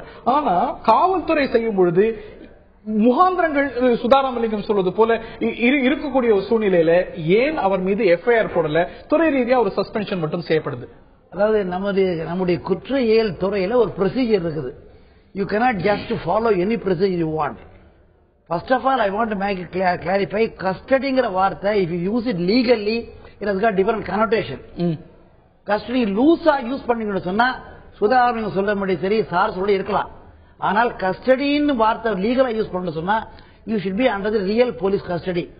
ஒரு என்கொயரிக்கு விசாரணைக்கு கூப்பிடுற ஒருத்தரையும் அல்லது இங்க என்ன நடந்திருக்குது, ஆக்சுவலா யாரும் போய் கம்ப்ளைண்ட் பண்ணல போலீஸ் ஸ்டேஷன்ல, அந்த ஸ்பாட்டில் நடந்த உடனே somebody is informed SP. SP send the policeman to bring both of them here. ரெண்டு பேர் அவர் கூட்டு வராங்க, அதான் நடந்திருக்குது, விசாரிக்கிறாங்க. அப்போ எஃப்ஐஆர் அப்புறம் போடுறாங்க, முதல்ல வந்து போடுவாங்களா, விசாரிக்கிறாங்க. விசாரிக்கின்ற பொழுது அவர் போலீஸ் கஸ்டடி இல்லைன்னு என்னுடைய கருத்து. Because I want to make it clear, custody என்பது லீகல் டர்மா இருந்தால் how does that justify point பிளாங்க்ல ஒரு காவல்துறை சுடுவது ஒரு கஸ்டோடியல் டெத்தா இருந்தானே கட்டுப்பாட்டுல நீங்க சொல்றது போல அவருடைய கட்டுப்பாடு நீங்கள் காண்பிப்பது போல ஒரு சப் இன்ஸ்பெக்டர் அங்க உட்கார்ந்து பாயிண்ட் பேங்க்ல சுட்டார், நிச்சயமா ஸ்ரீன் அவுட் பண்ணிருக்கான்னு சொல்லலாம், சந்தேகம் இல்லை. ஆனால் என்ன நீங்க பார்க்கணும்னா விசாரணைக்கு வரும்போது அங்க கத்தி இருக்கின்றது, கத்தி எடுத்து குத்த வருகிறார், இவர் கையில கத்தி இல்ல, அதற்காக கையில துப்பாக்கி இருக்கு, சுட்டார். அப்படி வரும்போது கொஞ்சம் இருக்க அது கொலையா இல்லையா பண்றதுக்கு முன்னால விசாரணை இல்லாம ஒருவேளை நாளைக்கு ஜுடிஷியல் என்கொயரியில இவர் வேணும்னே சுட்டாரு அல்லது டிஃபென்ஸ் சுடலன்னு சொன்னா நிச்சயமா எஃப்ஐஆர் போடுவாங்க. முதல்ல எஃப்ஐஆர் போட மாட்டாங்க, போடுற வழக்கம் கிடையாது. இல்ல அவர் கைதி, அவர் மேல எஃப்ஐஆர் போட்ட கைதி எஃப்ஐஆர் போட்டார் எஃப்ஐஆர் எங்க இருக்குது? சுதாராமலிங்கம் நீங்க குறுக்கிட விரும்பினீங்க, you have something to say? Yeah, I really want to be I'm really shocked that நம்முடைய நீதிபதி அவர்கள், மதிப்பிற்குரிய ஒரு நீதிபதி அவர்கள், இவர் கஸ்டடியில இல்லைன்னு சொல்வது சரியானதே அல்ல. நிச்சயமாக காவல்துறையினர் அவரை அழைத்து கொண்டு போன உடனே அவருடைய கஸ்டடியில் அவர் வருகிறார். அதனால போலீஸ் கஸ்டடியில தான் இருந்தாரு. உள்ள போய் உட்கார்ந்த உடனே அவர் என்ன ராஜ மரியாதையோட உட்கார வச்சுக்கிட்டு நீ எப்ப வேணா போலாம், எப்ப வேணா வரலாம், போன வச்சுக்கோ, யார வேணா கூப்பிட்டுக்கோ சொல்றாங்க. போலீஸ்காரனுடைய கைப்பிடியில் நாம் வந்த உடனேயே நம்முடைய கைபேசியை எடுத்து விடுவார்கள். நம்ம கிட்ட இருக்கக்கூடிய எந்த பவர்ஸும் ஒண்ணுமே கிடையாது. நம்ம கையை கட்டிக்கிட்டு அவங்க முன்னாடிதான் உட்கார்ந்துகிட்டு இருக்கோம், அவங்களுடைய கஸ்டடியில தான் இருக்கோம். நம்ம மூச்சு விடுறது கூட அவங்களுடைய பார்வையின் அடியில் தான் இருக்கிறது. எந்த சூழ்நிலையும் நான் போலீஸ் கஸ்டடியில இல்லைன்னு சொல்றது சரியானதாக நான் பார்க்கவே இல்லை. கஸ்டடி என்பது சட்ட ரீதியாகவும் சரி, ஆர்டினரி பார்லிமெண்ட்லயும் சரி, யாருடைய பாதுகாப்பிலும் இருந்தால் அவருடைய பாதுகாப்பில் இருப்பது என்பதுதான் கஸ்டடி. அப்படின்னா போலீசுடைய பாதுகாப்பில் தான், காவலருடைய பாதுகாப்பில் தான் இந்த குற்றவாளி இருந்தார். அதனால நிச்சயமாக குற்றம் சாட்டப்பட்ட ஒரு நபராகவோ அல்லது என்கொயரி கழித்து கொண்டு போன நபராகவோ எந்த சூழலில் இருந்தாலும் அவர் போலீஸ் கஸ்டடியில் தான் இருந்தார். போலீஸ் கஸ்டடியில் இருந்தவரை நிராயுதபாணியாகத்தான் இருந்திருக்க முடியும். அவர் முன்னாடி கத்தியை வச்சுக்கிட்டு அதை எடுத்துக்கிட்டு போனார் அப்படின்னு சொல்றது நிச்சயமாக என்னைய பொறுத்த வரைக்கும் கேப்பையில வெண்ண வெடிக்கிறதுன்னு சொல்ற மாதிரி தான் இருக்கு. நான் திரு நாராயணன் அவர்கள்ட்ட நான் கேட்க விரும்புகின்றேன். இப்போ இயல்பாகவே பல அமைப்புகள் அவர் மேல ஏன் 302 ஏன் ஒரு கொலை வழக்கு பதியப்படல அப்படிங்கிற ஒரு கேள்வியை எழுப்புறாங்க. ஆனா அதுக்கு சட்டப்பூர்வமா ஒரு வாய்ப்பு இல்ல. ஏன்னா இப்போ காவல்துறை எடுத்து விசாரிக்கல, ஜுடிஷியரி விசாரிக்கிறது. முகாந்திரம் இருக்கிறது என்றால் அதுக்கு முன்னுதாரணங்கள் இல்லாம இல்ல, முகாந்திரம் இருக்கிறது என்றால் அவர் மீது ஏற்கனவே இந்த மாதிரி குற்றச்சாட்டுக்கு உள்ளாகி ஜுடிஷியரி விசாரிச்சு முகாந்திரம் இருக்கிறது என்று சொல்லப்பட்ட காவல்துறை அதிகாரிகள் மீது வழக்கு பதிவு செய்யப்பட்டு கைது செய்யப்பட்டிருக்கக்கூடிய நிகழ்வுகள் நடந்திருக்கிறது. There is a mechanism in place. அதை ஏன் நம்ம மதிக்க கூடாது? இல்ல, there is a mechanism. The mechanism is not a perfect mechanism. இப்ப இருக்கிற perfect imperfect will go later. You want to have reformation, do the reformation. But today the question is whether it is possible or not is the question. நம்மள்ட்ட இப்ப இருக்கிற mechanism காவல்துறையை பாதுகாக்கும் விதமான mechanism தான் இருக்கு.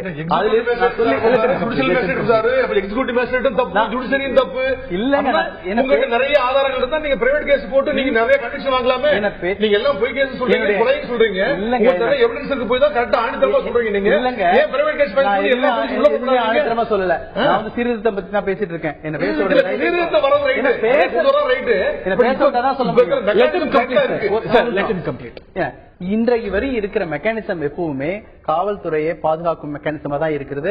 அரசியல் தலைவர்கள் அந்த கட்சி நடத்துறவங்க ஒவ்வொரு முதலமைச்சர் கீழே தான் காவல்துறை வருது. சொல்லி முடிக்கிறேன், என்னுடைய கருத்து முழுவதும் பதிவு செய்ய விடுங்க. ஏற்கனவே காவல்துறையினரே இதே போன்ற குற்றச்சாட்டுக்கு உள்ளாகி தண்டிக்கப்பட்டிருப்பார்களா? இல்லங்க, எல்லோருமே தண்டிக்கப்படல, ஒரு சிலர் தான் தண்டிக்கப்பட்டிருக்காங்க. பெரும்பாலான சொல்லி முடிக்கிறேன், நான் என்னுடைய கருத்து பதிவு செய்ய விடுங்க. பெரும்பாலும் தப்பி அதற்காக தான் உச்ச நீதிமன்றம் நான் திருப்பி அதை சொல்லிட்டு இருக்கேன். காவல்துறை மேல இந்த மாதிரியான பெரிய பெரிய குற்றங்கள், காவல்துறை காவல் நிலையத்துல ரேப் நடந்ததோ, இல்ல டார்ச்சர் நடந்தது, துன்புறுத்தல், பெரிய அளவுல துன்புறுத்தல் நடந்தது, இல்ல இந்த மாதிரியான இறப்புகள், இந்த மாதிரி அசம்பாவிதங்கள் நடந்ததுன்னா அதை விசாரிப்பதற்கு தன்னிச்சையா செயல்படுற காவல்துறை புகார் ஆணையம் கொண்டு வரணும்னு சொல்லிட்டு உச்சநீதிமன்றம் வலியுறுத்தி இருக்கு. அந்த புகார் ஆணையத்துல யார் இருக்கணும்னா, இன்றைக்கு தமிழக அரசு கடந்த ஆண்டு கொண்டு வந்த சட்டத்துல புகார் ஆணையத்தில் அதே காவல்துறை அதிகாரிகள் தான் இருக்காங்க. அவங்க விசாரிக்க முடியாது. அதனால அவர்களை பற்றி அவளை விசாரிக்கணும்னா அதுக்கு புகார் ஆணையம் இருக்கணும். மாவட்ட அளவிலையும் மாநில அளவிலையும் இருக்கணும். இந்த புகார் ஆணையத்துல காவல்துறையை தாண்டி வெளியிருக்கிற ஓய்வு பெற்ற நீதிபதிகள், மனித உரிமையில தொடர்ந்து செயல்பட்டவங்க, கல்வியாளர்கள், இந்த மாதிரி தன்னிச்சையா செயல்படுற அவர்கள் இருக்கணும். அவர்களுக்கு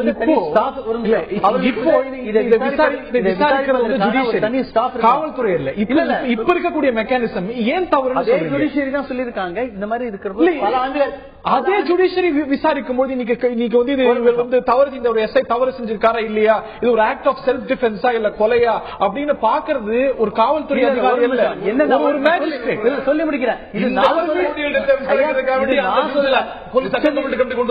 உச்ச நீதிமன்றம் தான் இதுக்கு வலியுறுத்தி பரிந்துரை கொடுத்திருக்கிறது. உச்ச நீதிமன்றத்துக்கு தெரியாமல்ல. இப்ப என்னன்னா, வெளியில நடக்கிற போது விசாரிக்க முடியும். இப்ப காவல்துறை குற்றம் வர்ற போது அதை விசாரிப்பதற்கு ஒரு தன்னிச்சையா ஒரு ஆணையம் வேணும், புகார் ஆணையம் வேணும்னு சொல்லியிருக்காங்க. இப்ப இதை விசாரிக்கக்கூடிய ஜுடிஷியரி காவல்துறையோட நெக்ஸஸ் வைத்துக் கொண்டு விசாரிப்பதற்கு உதவி செய்வது யாரு? காவல்துறை தான் உதவி செய்யறாங்க. அதை உறுதி செய்யறது யாரு? அதுதான் அந்த ப்ராசஸ். ஜுடிஷியல் உறுதி செய்யும் போது என்ன, ஆவணங்கள், தகுந்த ஆவணங்களும் தகுந்த உங்களுக்கு முகாந்திரமும் கொண்டு கொடுத்தாதான் ஜுடிஷியரியால முடிவெடுக்க முடியும். சிதம்பரம் அந்த பத்மினி கேஸ்ல கீழ் நீதிமன்றம், உயர் நீதிமன்றம், உச்ச நீதிமன்றம் வரையும் அதுக்கு தகுந்த சாட்சியங்கள் கிடைச்சது. எல்லா இடத்திலும் கிடைக்காது. அதற்காக தான் உச்ச நீதிமன்றம் என்ன சொல்லிருக்காங்கன்னா, புகார் ஆணையம் இருக்கணும். அந்த புகார் ஆணையத்துல தனிச்சையா செயல்படுறவங்க இருக்கணும். அவங்களுக்கு தனி ஸ்டாஃப் இருக்கணும். இந்த மாதிரியான விஷயங்களை விசாரிப்பதற்கு தனியான ஒரு காவல்துறை உருவாக்க வேண்டும். இன்டர்னல் என்கொயரிக்காக தனி இருந்தாதான் முடியுமே தவிர, இதே காவல்துறை தன் மேல உள்ள குற்றத்தை தானே விசாரித்து நீதிமன்றத்தில் கொண்டு வருவதற்கான வாய்ப்புகள் ரொம்ப குறைச்சலா இருக்கிறதுனாலதான் அந்த சீர்திருத்தம் வேணும்னு சொல்லியிருக்காங்க. அந்த சீர்திருத்தத்தை நம்ம ஏற்படுத்தும் பொழுதுதான் நமக்கு காவல்துறை மேல உண்மையான குற்றமா அந்த தடயங்கள் எல்லாம் சரியா கிடைத்து தவறு செய்திருந்தால் தண்டனை கிடைப்பதற்கும், காவல்துறை ஒரு ஒரு அக்கறையுடன் ஒரு அவங்களுடைய பொறுப்புடன் நடந்து கொள்வதற்கான வாய்ப்புகள்லாம் இருக்கு. இன்றைக்கு அந்த பொறுப்பு இல்ல. இந்த சுயாதீன அமைப்பை கேட்பது திரு பாடம் நாராயணனோ சுதாராமலிங்கம் போன்றவர்களோ மட்டுமல்ல, உச்ச நீதிமன்றம், இந்தியாவுடைய உச்ச நீதிமன்றம், அட்மினிஸ்ட்ரேட்டிவ் ரிஃபார்ம்ஸ் கமிஷன், இவையெல்லாமும் இது சொல்லுது ஒரு சுயாதீன ஒரு போலீஸ் கம்ப்ளைண்ட்ஸ் அத்தாரிட்டி வேணும் அப்படிங்கிற இந்த ஒரு சீர்திருத்தம் ஏன் நம்ம போக வேண்டாத ஒரு சீர்திருத்தம் அப்படிங்கிற ஒரு கேள்வி பிரதானமாக எழுந்திருக்கிறது. இது சுப்ரீம் கோர்ட்ல ஜட்ஜ்மெண்ட் கொடுத்தாங்க, உண்மைதான். போலீஸ் ரிஃபார்ம்ஸ்ல ஒரு 7 டிக்டேஷன் ஒரு இது கொடுத்தாங்க, அவங்க மேண்டேட் கொடுத்தாங்க. அத most of the state governments எல்லாம் ஃபாலோ பண்ணி நார்த் இந்தியாவில எனாக்ட் பண்ணிருக்காங்க. நம்ம தமிழ்நாடு கவர்மெண்ட்லயும் அந்த மாதிரி அக்கௌண்டபிலிட்டி கமிட்டி, கம்ப்ளைண்ட் சாதர் கமிட்டி எல்லாமே கொடுத்திருக்காங்க.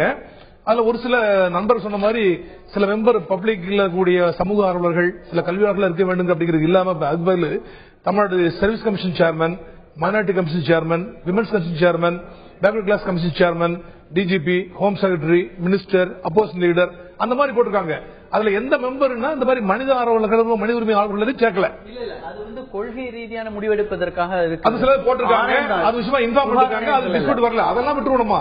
அது நல்லா, அதாவது போலீஸ் பொறுப்புடன் பணியாற்ற வேண்டும், தவறு செய்யக்கூடாது, தவறு செய்ய தண்டிக்கப்பட வேண்டும், அதுக்கு ஒரு சரியான ஒரு மெக்கானிசம் இருக்கணும் அப்படின்னு சொல்றாங்க. எந்த கருத்து வேறுபாடு இல்லை.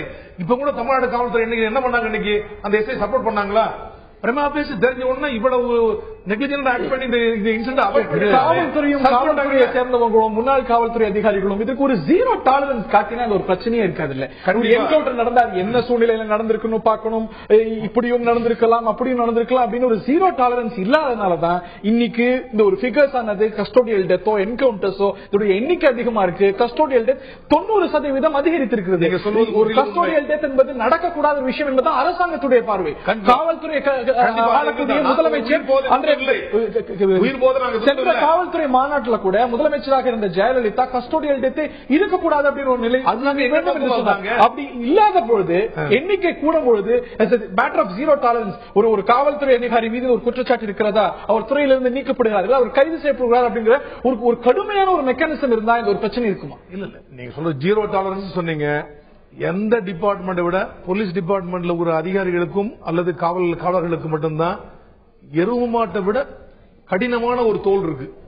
அவ்வளவு நாங்க டாலரன்ஸ் இருக்கணும். ஒரு அக்யூஸ பிடிக்கிறோம், கண்ணா பின்னா திட்டுவாங்க. தாத்தா, பாட்டி, பேத்தி, ஒய்ஃப், குழந்தைகள் அவ்வளவு பேரை இழுப்பாங்க.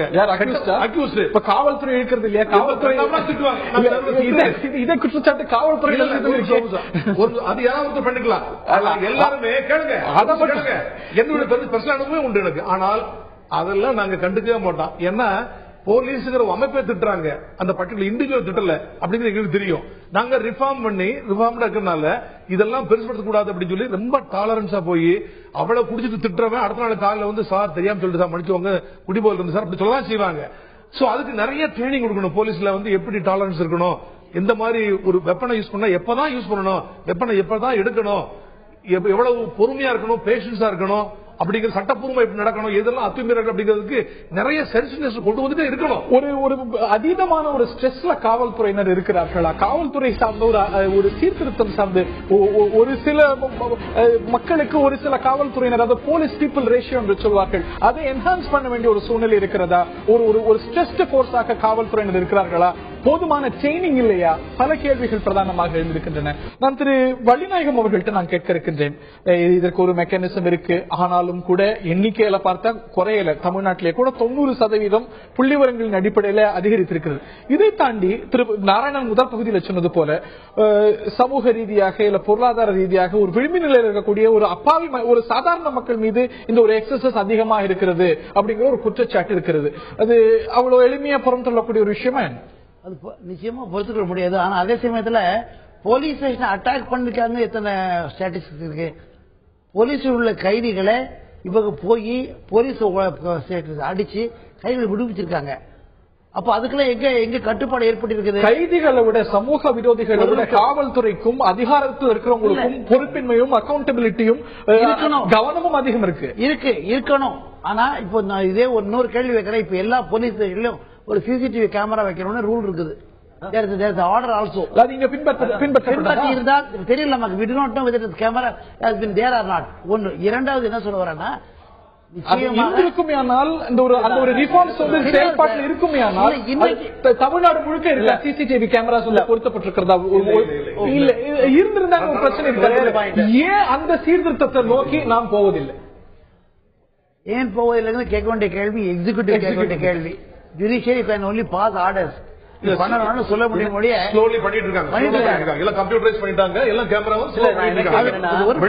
கொண்டு வரதுக்கு முயற்சி நடந்து கொண்டிருக்கிறது. இல்ல, அதாவது நீங்க கேட்ட கேள்வி, அதாவது மக்களுக்கு தற்போது போலீஸ் மீது ஒரு வெறுப்பு ஏற்பட்டு சூழ்நிலை ஏற்பட்டிருக்கிறது வாசம் தான். ஆனால் அதே சமயத்துல ஒரு காலத்துல வந்து காக்கி சட்டக்காரன் நல்லவன் அப்படிங்கிற ஒரு இருந்தது. எப்போ வந்து மக்களுக்கு எப்போ ஏற்பட்டதுன்னா இவங்களே கையில தாதா மாதிரி ஆயிட்டு இவங்களே ரூல் பண்ண ஆரம்பிச்சாங்க. அதற்கு பல்வேறு காரணங்கள் சமூகத்திலும் ஒத்துக்கிறாங்க, அரசியல் கட்சியில் ஒத்துக்கிறாங்க. அரசியல் ஒத்துக்கிற காரணத்தால காவல்துறை மீது மதிப்பு குறைந்து வருகிறது. அதனால அந்த விளைவாக நடக்கிற தவறுகளை எல்லாம் காவல்துறை தள்ள மட்டும் போடுறாங்க. மற்ற அந்த பின்புலத்தை யோசிக்கிறது இல்லை. நான் என்ன சொல்றேன், எப்போதுமே ஒன் சைடு பார்க்காதீங்க, ரெண்டு பக்கம் பாருங்க.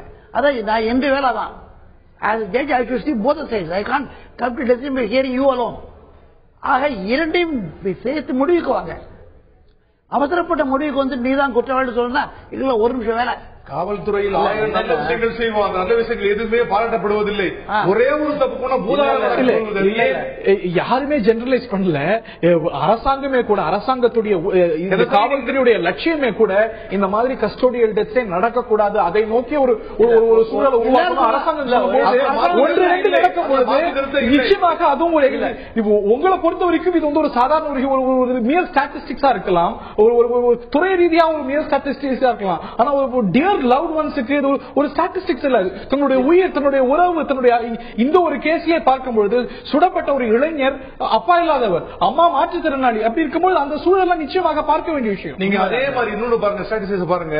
ஆல் ஓவர் இந்தியா நீங்க வந்து இந்த மாதிரி டெத் இன் கஸ்டடி நடந்தது அப்படின்னு சொல்லக்கூடிய பார்த்து சுமாரா நீங்க ஒரு 500 வச்சுக்கோங்க. டெத் ஆல் ஓவர் இந்தியா ஒரு இயருக்கு ஒரு 500 வச்சுக்கோங்க. நீங்க அதே ஒரு வருஷத்துல கிவன் இயர்ல போலீஸ்காரங்க எத்தனை பேர் இருந்திருக்காங்க பாத்தீங்களா?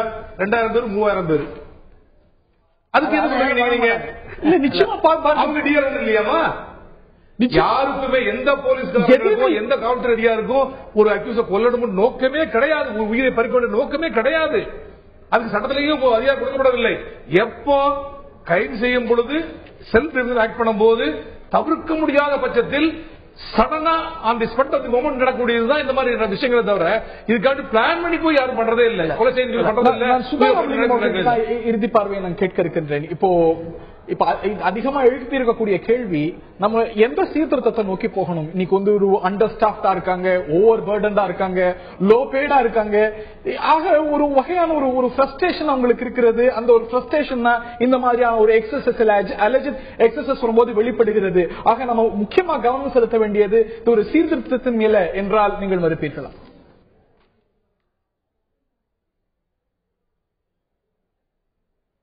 சுதாராமலிங்கம் கேள்வி உங்களுக்கு. நிச்சயமாக நான் இதை வந்து மறுக்கிறதுக்கு தயாராக இல்லை. என்னைய பொறுத்த வரைக்கும் இன்னைக்கும் கூட நான் வந்து சேஃபாக நடந்து போறேன் அப்படின்னு சொன்னா, பலரும் நடந்து போற ரோட்ல அப்படின்னு சொன்னா காவல்துறையினர் தங்களுடைய வேலையை நன்றாக செய்து கொண்டிருப்பதனால் தான் என்று உறுதியாக சொல்லக்கூடியவள் நான்.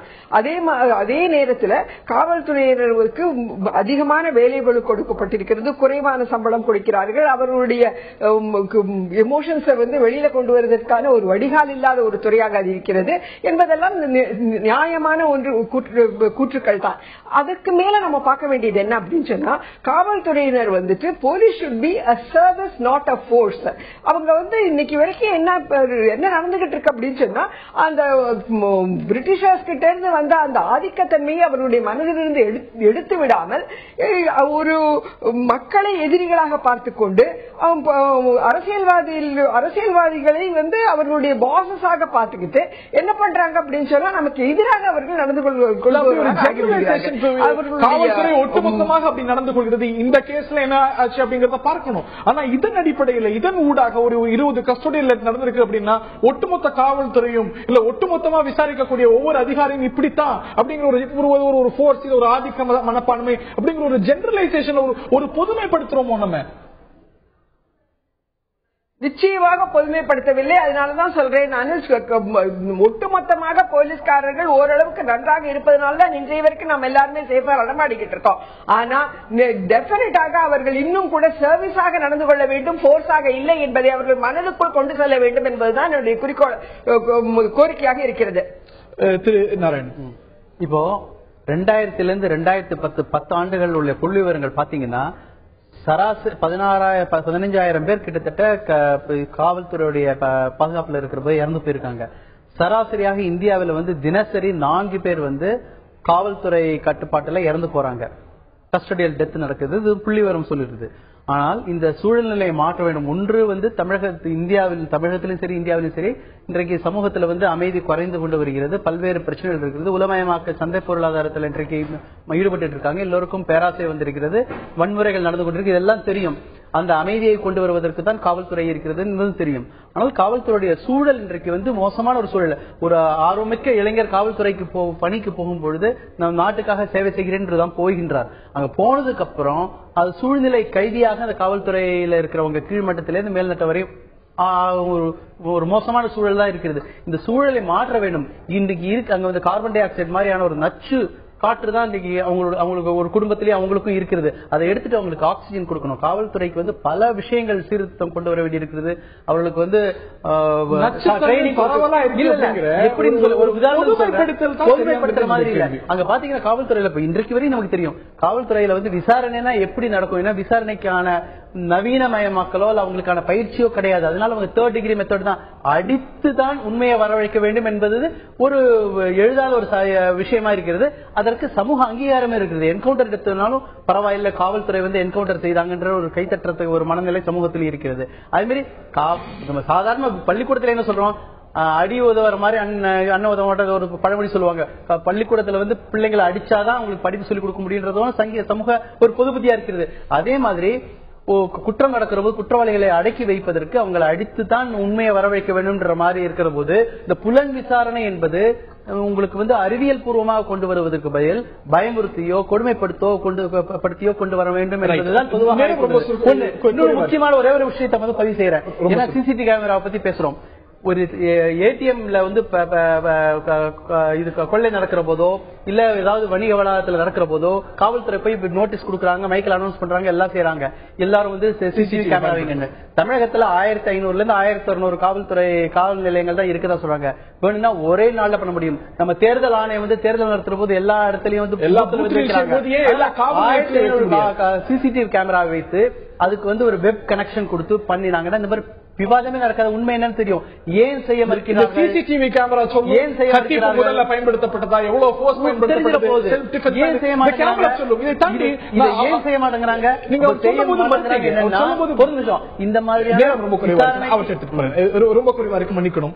பொதுமைப்படுத்துறாங்க அப்படிங்கிறது உங்களுடைய பார்வையாகவும் இருக்கு. ஒட்டுமொத்தமா காவல்துறை தவறா இருக்கு அப்படின்னு பொதுமைப்படுத்துறாங்க. அதே போல சில பிட்டர் ரியாலிட்டிஸ் இவையெல்லாம் காவல்துறை செய்யுது அப்படிங்கும் போது அப்படியெல்லாம் இல்ல, ரொம்ப சிலர் தான் செய்யறாங்க அப்படின்னு சில பிட்டர் ஃபேக்ட்ஸ் நாமும் மறுப்பதும் இந்த ஒரு குற்றச்சாட்டு காவல்துறை மீதும் அரசு மீதும் இருக்கிறது.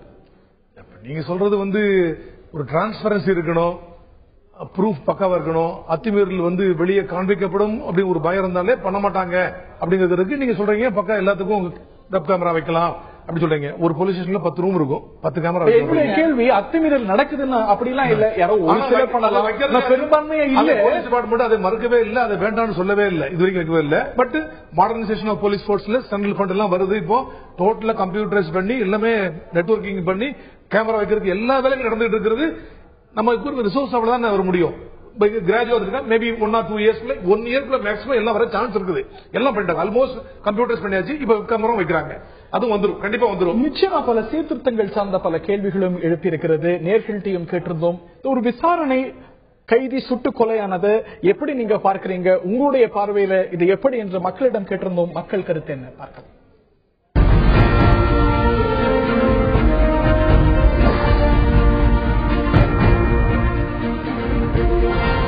விசாரணை கைதி சுட்டுக் கொலையானது எதிர்பாராதது என்று 13% இது அதிகாரம் மமதையை வெளிக்காட்டுகிறது என்று 80% இது சார்ந்த ஒரு சமூகங்களை இஷ்யூ பேஸ்டாக அந்த சமூகத்தின் அடிப்படையில் தான் பார்க்க வேண்டும் என்று 7% சொல்லியிருக்கிறார்கள். மக்களுடைய கருத்து இவ்வாறாக இருக்க இதை பற்றி விசாரிக்கிறதுக்கு ஒரு நீதி விசாரணையானது ஏற்பாடு செய்யப்பட்டிருக்கிறது. அதுதான் முடிவெடுக்க வேண்டும். இது எப்படிப்பட்ட ஒரு சம்பவம், இது அதிகார மமதையின் காரணமாக நடந்ததா, இல்ல சூழல் இது சார்ந்த ஒரு சூழலை உருவாக்கியதா, சுட வேண்டிய ஒரு சூழ்நிலையை உருவாக்கியதா, இது தவிர்த்திருக்க வேண்டியதா, இவற்றை சொல்ல வேண்டியது நீதித்துறை தான். ஆனாலும் கூட இன்னும் ஒரு பெட்டர் மெக்கானிசம், ஒரு சுயாதீன ஒரு அமைப்பு வேண்டும், மேலும் பல சீர்திருத்தங்கள் வேண்டும் அப்படிங்கிற ஒரு பார்வை சமூக ஆர்வலர்கள், இன்னும் சொல்ல போனா நீதித்துறை, உச்ச நீதிமன்றம் எல்லாம் சொல்லியிருக்கிறது. இது பல கேள்விகளையும் பல விவாதங்களையும் இந்த நிகழ்வானது ஏற்படுத்தியிருக்கிறது என்றால் நிச்சயம் மிகையல்ல. நிகழ்ச்சியில் பங்கு பெற்ற திரு பாடம் நாராயணன் அவர்களுக்கும், திரு வள்ளிநாயகம் அவர்களுக்கும், திரு சித்தரன் அவர்களுக்கும், சுதாராமலிங்கம் அவர்களுக்கும், பார்த்த நேயர்களுக்கும் நன்றி கூறி விடைபெறுகின்றோம். வணக்கம்.